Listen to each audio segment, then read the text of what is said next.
The desperate plea of an elderly man to access his own money met what many would consider the pinnacle of corporate insensitivity. However, what no one could have imagined was that an NBA legend, now 71 years old, would emerge as the unlikely defender of this cause. The outcome of this story would leave everyone perplexed. The glass doors of First Capital Bank swung violently as they were forcefully opened. Walter Thompson, an elderly gentleman, steadied himself with his worn wooden cane while being escorted out by two burly security guards. His shoes, marked by time and use, dragged across the bank's polished floor, emitting an anguished sound. "I've explained it to you 3 times, sir. The rules are clear and there are no exceptions," the attendant retorted, her cutting tone breaking the silence of the environment. An uneasy murmur began to grow among the other customers waiting for service.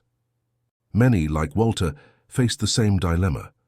Without updating their digital data, they couldn't access their accounts, regardless of being long-standing and frequent customers. Without the proper credentials, it is impossible to grant access to the account, regardless of the length of the relationship with the agency. The attendant insisted with relentless coldness. Walter's voice, trembling and laden with desperation, resonated through the hall. "Please, I've been coming to this branch every month for 30 years. Miss Sarah used to assist me. She knew who I am, recognized my face." He babbled, while his dignity seemed to unravel with each word, like an echo of more respectful times that had passed into the past. With fingers marked by arthritis, Walter fumbled through a pile of old documents he carried with him: overdue utility bills, his faded veteran card, a worn Social Security letter. The papers, fragile like dry autumn leaves, slipped from his trembling hands and scattered across the bank's cold floor. Walter bent down with difficulty, trying to gather them, but his movements were slow and uncoordinated. Some customers, moved by empathy, offered to help, but the guards quickly intervened with firm gestures, blocking any approach. "Sir, you are causing a disturbance," stated the taller guard, his voice echoing through the spacious and silent hall. "It's to buy my wife's medication." Walter's voice wavered, and his teary eyes finally gave way to the tears he tried to hold back. Desperation was evident on his wrinkled face as he struggled to maintain his dignity. "The pharmacy closes at 5. Please, I just need to access my pension. My money is there in my account." His desperate plea sliced through the environment like a blade, reverberating not only within the bank, but also reaching pedestrians who slowed down to watch the scene through the windows.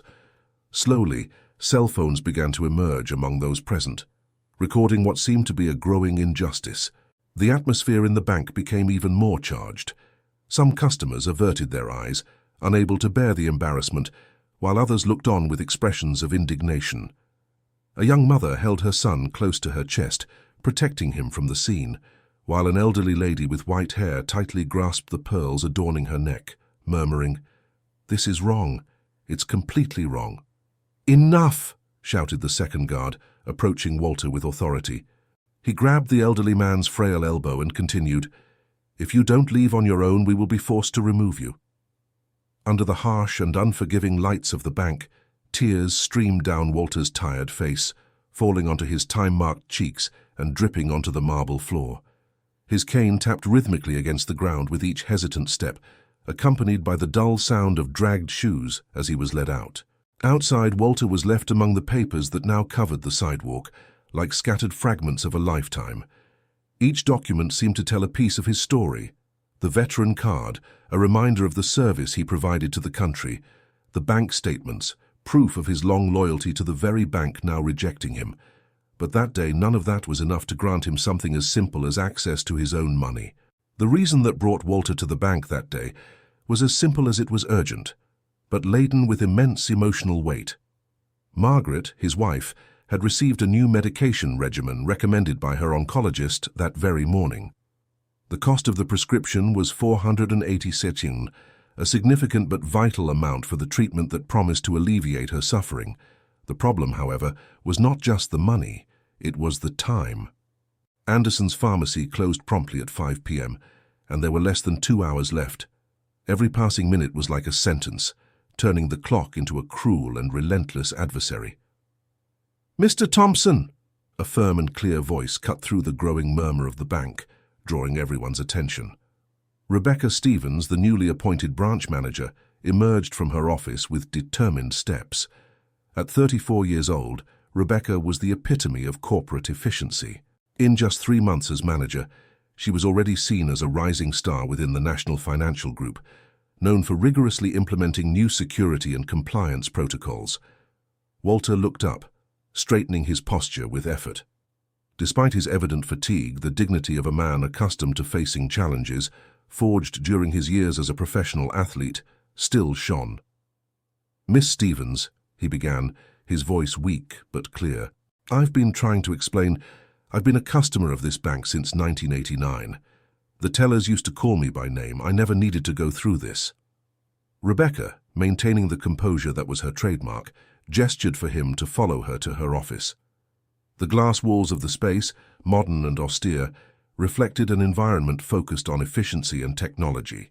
It painfully contrasted with Walter's figure, who moved slowly, leaning on his cane, while the guards watched from a distance, ready to intervene if necessary. Once they settled, Rebecca adjusted her posture behind her minimalist desk and began, "Mr. Thompson, I understand that you're trying to access your pension account. However, according to our records, you haven't completed the mandatory digital update for verification." As she spoke, her fingers danced quickly over the keyboard, confirming the information she already knew. "In the past few months, we've sent you 4 notifications about the need for this update." Walter bowed his head, his expression marked by resignation and guilt. "Yes, I received those letters. They were blue envelopes." When he hesitated for a moment, his voice becoming choked as his emotions surfaced. "My Margaret tried to help me. She was always better with these things. But lately, she doesn't have the strength. The chemotherapy is leaving her very weak." With each word, his voice seemed to carry the weight of decades of battles, culminating in that moment where asking for help felt harder than any game he had ever faced on the court. Rebecca's eyes quickly glanced at the computer screen, where a pulsating red alert highlighted the word urgent. The warning reflected the new strict protocols implemented after the bank's merger with the National Financial Group. The changes required an advanced digital verification system, including 2-factor authentication, biometrics, and mandatory registration on the bank's mobile app. There were no loopholes or alternatives. The policy was inflexible: no compliance, no access. "Mr. Thompson," Rebecca began, adjusting her tone to something professional, yet carrying a trace of empathy. "The merger with National Financial has brought important updates to our clients' security. Without completing the digital verification, we cannot authenticate your identity according to the new federal guidelines. These measures are aimed at protecting against fraud, which unfortunately frequently targets elderly individuals." Walter tightened his grip on the cane, his trembling hands revealing his effort to contain his frustration. "I brought my driver's license, my veteran card, and even the original account opening documents from 1989, he exclaimed, his voice choked but filled with desperate firmness. "Surely that proves who I am." Rebecca shook her head slightly, with an expression of controlled regret. "I understand, Mr. Thompson, but unfortunately physical identification is no longer sufficient under the new system. We need complete digital verification, done through our secure app. It's a matter of corporate responsibility and compliance policy." She turned the monitor towards him, showing the long list of requirements: installation of the banking app, biometric verification, 2-factor authentication setup, digital signature registration, among others. Walter leaned in to look at the screen, his eyes blinking with effort as he absorbed the complexity of the process. After a heavy silence, he murmured, almost to himself, "I don't have a smartphone. Margaret and I use a flip phone. It's always been enough for us." His voice failed at the end, drowned by resignation. Rebecca hesitated, her fingers still tense on the keyboard. The rules were clear, and a message from headquarters, sent that very morning, echoed in her mind like a grim warning. 0 exceptions. Protocol violations will result in immediate management review. The weight of corporate policy was almost palpable. Rebecca's career, her financial security, her professional reputation, all depended on her unwavering adherence to the imposed norms. Taking a deep breath, she attempted one last approach, even knowing it wouldn't solve the problem in time. Maybe a family member could help you set up the digital verification system, a son or grandson? The suggestion seemed reasonable on paper, but both knew the process would take days, a luxury Walter didn't have. He looked up, but didn't respond. The ensuing silence wasn't one of consent, but of pure despondency. Walter raised his eyes to Rebecca, his expression filled with worry and fatigue. "My son is stationed in Germany. He can't help me. Margaret's sister will only arrive next week to support us with her care." With a slow and deliberate movement, he placed the medical prescription receipt on Rebecca's desk. "This can't wait until next week." Rebecca looked at the piece of paper attentively, but her gaze soon returned to the computer screen. Walter's account showed decades of meticulous saving, an impeccable history without overdrafts or delays, a model customer. However, at the top of the screen, the red alert screamed, "Access restricted," a relentless reminder of the barriers erected by the new system. The very structure designed to protect customers like Walter now acted as the greatest obstacle to his family's well-being. In the bank lobby, the silence intensified. Many customers had already noticed the unusual situation and remained attentive, their expressions ranging from indignation to discomfort. Many knew Walter from his contributions to the community. He had been the coach who dedicated countless nights in the old city gym, buying uniforms for children whose families couldn't afford them, writing recommendation letters for colleges, and attending graduations of students who had spent years under his guidance. To these people, Walter was much more than a customer. He was a local legend. Meanwhile, the clock on the wall marked each second with relentless precision, pushing Walter and Margaret toward the 5 p.m. deadline to get the medication. Rebecca stood up from her chair, her movements laden with indecision. The balance between corporate policy and human appeal seemed to tilt towards the rules. To her and her team, Walter's situation was an inconvenience that would be resolved more easily if he simply gave up and left. Outside, in the bank's parking lot, a black SUV pulled up. Shaquille O'Neal, the iconic NBA legend, exited the car with his teenage daughter, Mahira, by his side. As they walked toward the main entrance, Mahira noticed something that made her stop halfway. Sitting on a bench near the side entrance, an elderly man was silently trembling, his shoulders shaking with restrained sobs. "Look, Dad," Mahira whispered, pulling on Shaquille's coat sleeve.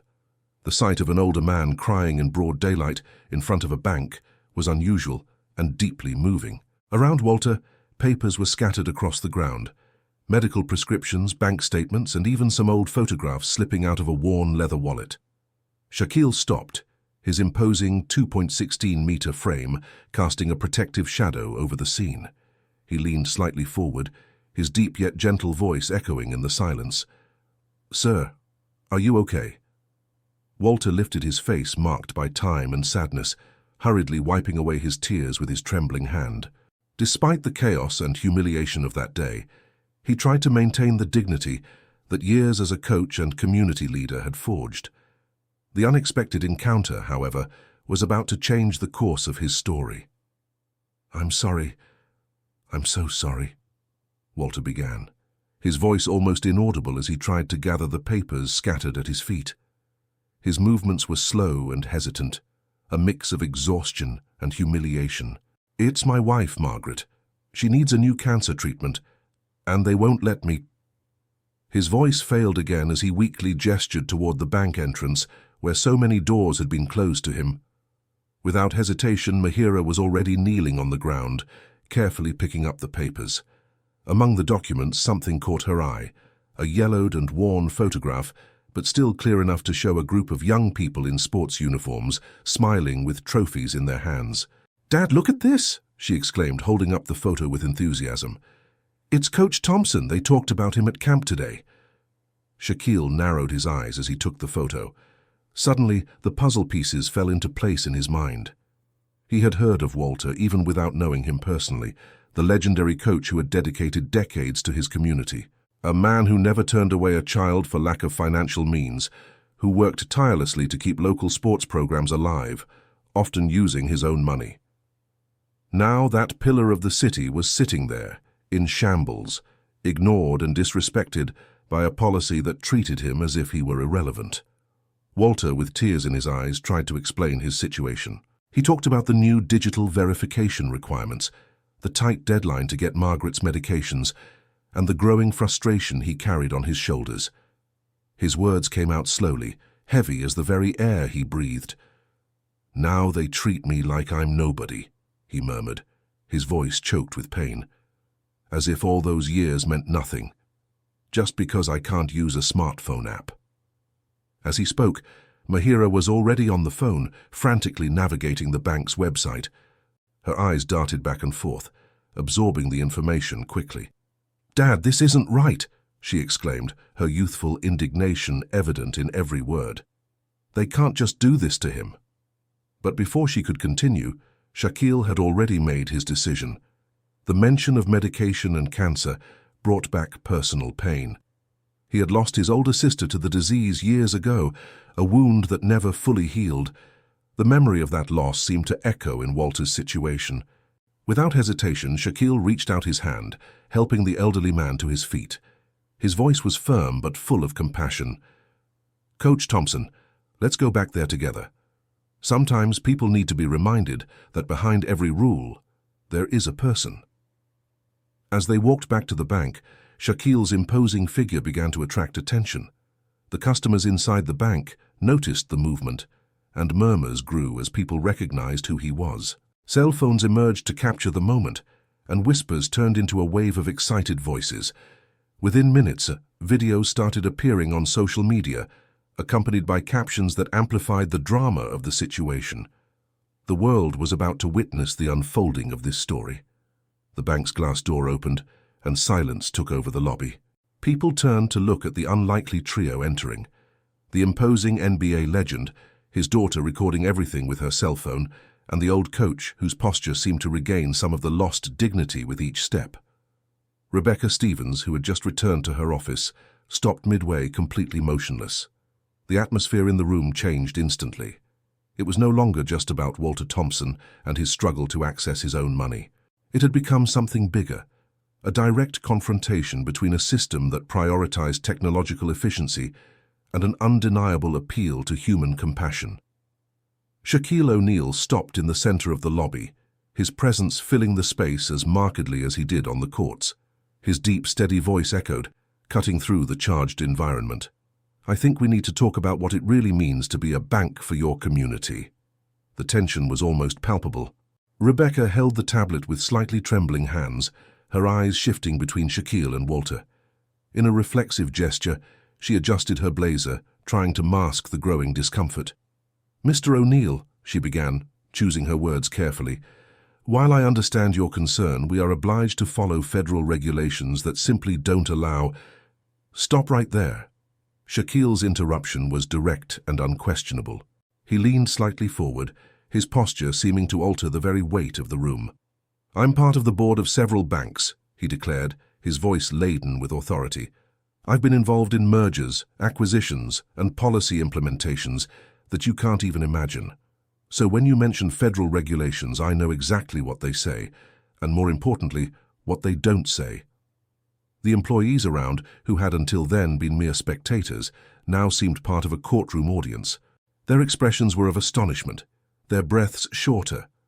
What should have been just another routine afternoon had transformed into something bigger, a moral trial, with Shaquille acting as both judge and jury. Shaquille took the cell phone out of his pocket and skillfully swiped through the screen. "Look," he continued, holding the device up as if it were evidence in a case, "I just looked up Coach Thompson's story. 43 years as a customer of this bank. No overdrafts. Consistent deposits. An impeccable history." He pointed to Walter, his firm eyes fixed on Rebecca. "Does that mean nothing to you? Isn't that enough to prove this man's identity?" As he spoke, Mahira adjusted the zoom on the recording, capturing the stark contrast between her father's modern smartphone and the yellowed notebook Walter was holding. It was a powerful, almost symbolic image of the conflict between technological progress and the human connection it threatened to erase. Shaquille turned back to Rebecca, his voice now lower but carrying an emotional gravity that no one in the lobby dared to ignore. "You're here, blindly following what a computer says, while this man is begging for help. Every minute we spend discussing biometrics and apps, Coach Thompson's wife is at home waiting for a medication that could save her life. Rebecca, visibly nervous, almost let the tablet slip from her hands as she tried to maintain her composure. "I understand the emotional aspect," she began, her voice faltering slightly. "But you need to understand that there are rules and protocols." Before she could finish, Shaquille leaned closer, his presence more powerful than any argument she could present. The entire lobby seemed suspended in the moment, waiting for the next move from the giant who had already decided he wouldn't leave without answers. Shaquille stood upright completely, dominating the space with his height and presence. Employees around instinctively took a step back, as if feeling the weight of the disapproval Shaquille carried in his voice. He took a deep breath before speaking, with a tone that was more than authoritative. It was transformative. "Because from where I'm standing, and I'm standing very tall," he began, looking directly at Rebecca, "I see an institution that has forgotten its purpose. Banks are not just about money, they're about trust." He gestured to the lobby, where customers were now crowding, pressing against the glass walls, and recording every detail with their cell phones. "Everyone here knows Coach Thompson. They trust him with their children, with their futures. But you, the bank where he's kept his money all his life, don't trust him enough to access his own savings." His voice reverberated through the space, with the hum of the air conditioning being the only remaining sound in the uncomfortable silence that followed. Rebecca swallowed hard, visibly shaken. This was no longer about Walter or even the bank's rules. It had become a public trial, a spectacle with the institution's reputation hanging by a thread. She knew that social media was seconds away from turning the scene into a global headline, and the implications of that were devastating. Shaquille took a step forward, his voice becoming resolute. "And here's what's going to happen," he said, his statement loaded with authority. "Today you're going to help Coach Thompson access his money. Now. And tomorrow you're going to review each of these policies that place digital convenience above human dignity." He paused, allowing his words to resonate. "Because if you don't—" He let the silence linger, staring intensely at Rebecca. "I'm going to help Coach Thompson transfer every penny he has to a bank that still remembers what the word community means." Cell phones were capturing everything, and outside news vans began to park along the curb. The story of a beloved coach prevented from accessing funds to save his wife's life because of insurmountable technology had already ignited social media. Rebecca looked at the tablet, then at Walter's notebook, and finally at Shaquille. The dilemma was clear. Blindly follow corporate policies or listen to her conscience. Every second lost brought Walter closer to a life-threatening deadline. At 4:49 p.m., with trembling hands, Rebecca made her decision. She took Walter's notebook and declared, with a new tone of humanity in her voice, "We're going to process your withdrawal right now, Coach Thompson. We'll use the emergency replacement protocol. I take full responsibility." As she typed into the system, the sound of the keys echoed like a small victory in the bank's tense silence. Walter watched in disbelief as the impossible became reality. Something on Walter's phone caught Shaquille's attention, a faded photo from 1985, showing a young Coach Walter coaching a skinny teenager. Curious, Shaq asked, "Did you coach Marcus Wilson?" Walter nodded with a nostalgic smile. "I taught him the skyhook that you never managed to block," he replied, with the warm confidence of a coach who knew the impact of his lessons. Shaquille laughed, a deep and contagious laugh that dissolved the remaining tension in the environment. "He gave me trouble in '96. That hook was deadly." At 4:53 p.m., Walter held the envelope with the necessary funds. He turned to Shaquille, gratitude shining in his eyes. "I don't know how to thank you," he said, his voice choked. "Margaret, she's everything I have. This medication—" He held the envelope tightly, as if carrying all the hope that there was still a future for him and his wife. Shaquille shook Rebecca's hand, looking directly into her eyes. "Thank you for doing the right thing," he said with a tone full of meaning. "Sometimes the greatest assists happen off the court." As they walked toward the exit, Shaquille made a brief stop at the ATM. Without saying a word, he withdrew a significant amount and placed it in Walter's hand. The coach tried to refuse, but Shaq raised his hand, silencing any protest. "Consider this an investment in the Skyhook legacy," he said with a warm smile. Mahira watched the two men, a giant in height, another in spirit, shake hands under the evening light. In that moment, she realized something powerful.